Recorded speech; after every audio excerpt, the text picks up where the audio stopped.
Welcome to day one of learning English through native speaker thinking. Today we're talking about a sentence that almost every Korean learner has probably said at least once. I'll go first. Because you wanted to say, 나 먼저 갈게. Most Korean learners think this is a perfect translation. And grammatically, it is. There's nothing wrong with it. But here's the interesting part. Even though native speakers will probably understand what you mean, it's usually not the expression they would choose in that situation. Let me show you why. Imagine you're at a company dinner. Everyone's chatting, having a good time. But it's getting late, and you have work early tomorrow morning. So you decide to leave before everyone else. You turn to your American coworker Marcus and say, I'll go first. Marcus will probably understand that you're leaving. But when native speakers hear go first, they often think about order, not leaving. For example, I'll go first when you're giving presentations, or you go first when you're deciding whose turn it is in a game, or who wants to go first during a meeting or class discussion. In all of these situations, go first is about sequence. Who starts first? Who takes the first turn? Who does something before everyone else? But in this situation, Korean speakers are usually thinking about something different. We're focused on the word 미언제요, as in, I'm leaving before everyone else. See the difference? In situations like this, native speakers often use expressions that focus on leaving rather than being first. And that's where a lot of unnatural English comes from.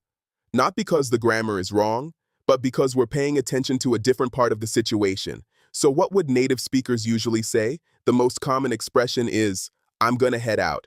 Head out. This simply means I'm leaving. For example, I'm gonna head out. I have work tomorrow. Very natural, very common. Another expression you'll hear all the time is, I'd better get going. This means, I should probably leave now. Maybe it's getting late. Maybe you have somewhere to be. Maybe you just need to get home. For example, I'd better get going, it's getting late. And here's another one, I'm gonna take off. Native speakers use this all the time. For example, all right guys, I'm gonna take off. Simple, natural. And notice something interesting. None of these expressions mention being first. Not one of them. Because native speakers aren't thinking, I'm leaving before everyone else. They're thinking, I'm leaving now. The focus is different. And this is exactly why direct translation can be tricky. When Korean learners study English, we often translate individual words. First, go, head, out. But native speakers don't build conversations word by word. They describe situations. That's the real difference. And honestly, this is one of the biggest reasons people feel stuck in English. They know grammar, they know vocabulary, but they're still translating Korean in their heads. And this is exactly what I teach in my ebook. Not just what native speakers say, but why they say it. Because once you understand the thinking behind the language, you stop memorizing random expressions and start recognizing patterns.